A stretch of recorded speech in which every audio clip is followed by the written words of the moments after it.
DWP,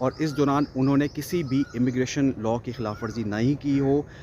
پہلی شرط تو یہ. اور اگر کسی شخص نے اللیگل طریقے سے یو کے میں قیام کیا ہے، ویزے کی شرائط توڑی ہیں یا ایک مقررہ ٹائم سے زیادہ یو کے میں قیام کیا یا اوور اسٹے ہوا ہے، تو اس کی جو اثر ہے اس کی نیشنلٹی کی اپلیکیشن پر پڑ سکتا ہے.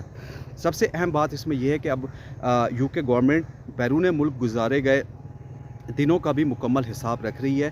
اگر کسی شخص نے گزشتہ 5 سال میں 450 دن یعنی 450 ڈیز سے زیادہ برطانیہ سے باہر گزارے ہیں تو اس کی اپلیکیشن متاثر ہو سکتی ہے نیشنلٹی کی. اسی طرح آخری 12 ماہ یعنی 1 سال میں 90 ڈیز سے زیادہ وہ کسی بھی بیرون ملک رہا ہے تو اس کا مسئلہ بن سکتا ہے.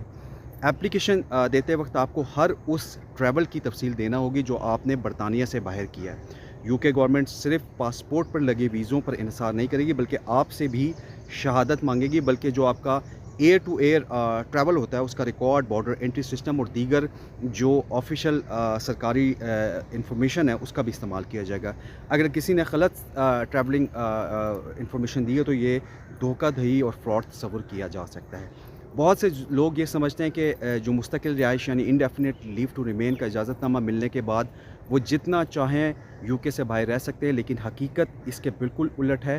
اگر کوئی شخص 2 سال سے زیادہ ILR لینے کے بعد برطانیہ سے باہر رہا تو اس کی جو ILR ہے وہ ختم ہو سکتی ہے، اور مستقل رہائش سمیت یعنی ILR سمیت رکھنے والے جو بعض افراد ہیں اگر 5 سال تک برطانیہ واپس نہ آئیں تو ان کا جو اسٹیٹس ہے وہ کینسل بھی کیا جا سکتا ہے. نیشنلٹی کے لیے اپلیکیشن دیتے وقت جو آپ کی جو ڈیٹ ہے اس کا درست انتخاب بھی انتہائی اہم ہے. یو کے گورنمنٹ نے یہ شرط رکھتی ہے کہ جو اپلیکینٹ ہیں وہ اپلیکیشن جمع کرانے سے ٹھیک 5 سال پہلے برطانیہ میں موجود ہوں. اگر کوئی شخص اس دن بیرون ملک تھا تو اس کی اپلیکیشن ریجیکٹ ہو سکتی ہے. یہی وجہ ہے کہ ڈیٹ جو ہے دیکھ کے آپ نے سلیکٹ کرنی ہے، اور امیگریشن لائرز اب لوگوں کو مشورہ دے رہے ہیں کہ اپلیکیشن جمع کروانے سے پہلے ہر ڈیٹ اور ہر ٹریولنگ کی جو مکمل جانچ ہیں وہ ضرور کریں. مثال کے طور پہ اگر میں آپ کو دوں کہ اگر کسی شخص نے 5 سال پہلے جون کے منتھ میں برطانیہ چھوڑا تھا اور چند ہفتوں بعد وہ واپس آیا تو اسے درست دن کا انتظار کرنا ہوگا. اگر اس نے جلد بازی میں اپلیکیشن جمع کروائی تو جو ہزاروں پاؤنڈز ہیں ان کی فیس ادا کرنے کے باوجود اس کی جو اپلیکیشن ہے وہ ریجیکٹ ہو سکتی ہے.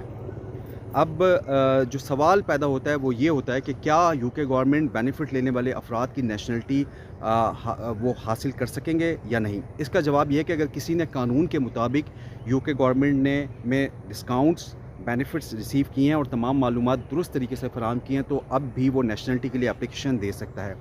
اصل مسئلہ تب پیدا ہوگا جب غلط جو معلومات ہے، جھوٹے دعوے یا انکم چھپانے جیسے جو معاملات ہیں وہ سامنے آئیں گے. ان کے اکاؤنٹ سے نیشنلٹی کی فیس میں بھی مسلسل اضافہ ہو رہا ہے، آپ کو پتہ ہے جیسا کہ. اور اب جو ہے اپلیکیشن کی مکمل لاگت جو ہے 1839 پاؤنڈ تک پہنچ چکی ہے. ایک بہت بڑی اماؤنٹ ہے. اس میں نیشنلٹی کی جو تقریب ہوتی ہے اس کی فیس بھی شامل ہے، ایک سیرمنی سی ہوتی ہے. اس کے علاوہ اپلیکینٹ کو اپنی ایک تصویر اور فنگر پرنٹس بھی جمع کروانے ہوتے ہیں. اگر ایک فیملی کے کئی افراد نیشنلٹی کے لیے اپلیکیشن دے رہے ہیں تو اخراجات کئی ہزار پاؤنڈ تک پہنچ جاتے ہیں. برطانوی حکومت کا کیا کہنا ہے اس حوالے سے؟ ان کا یہ کہنا ہے کہ نیشنلٹی صرف ان لوگوں کو دی جاتی ہے جو اس کا حق رکھتے ہیں اور مکمل طور پر یو کے میں ان کا کریکٹر صاف ہے اور قانون کی پابندی کرتے ہیں، اکنامکلی طور پر ذمہ دار ہوں اور برطانوی معاشرے کا حصہ بن چکے ہوں، اس میں سرو کر رہے ہوں. لیکن جو کرٹکس ہیں ان کا یہ کہنا ہے کہ قوانین اتنے کمپلیکیٹڈ اور سخت ہو چکے ہیں برطانیہ میں کہ عام امیگرینٹس کے لیے برطانوی شہری بننے سے پہلے کہیں زیادہ پاپڑ بیلنے پڑتے ہیں اور مشکل ہو گیا. انسانی حقوق کی جو تنظیمیں ہیں انہوں نے بھی اس حوالے سے خدشہ ظاہر کیا کہ جو سخت لاز ہیں اس سے وہ لوگ متاثر ہوں گے جنہوں نے ماضی میں معمولی غلطیاں کی تھیں یا جو امیگریشن نظام کے پیچیدگی کو مکمل طور پر نہیں سمجھتے تھے. کئی ایکسپرٹس کا یہ بھی کہنا ہے کہ اب ہر اپلیکینٹ کو کسی نہ کسی تجربہ کار لیگل جو کنسلٹنٹ ہیں اس سے رہنمائی لینا ضروری ہو گیا ہے، کیونکہ ایک چھوٹی سی جو غلطی ہے وہ بھی آپ کی برسوں کی محنت پر اور ہزاروں پاؤنڈز پر پانی پھیر سکتی ہے.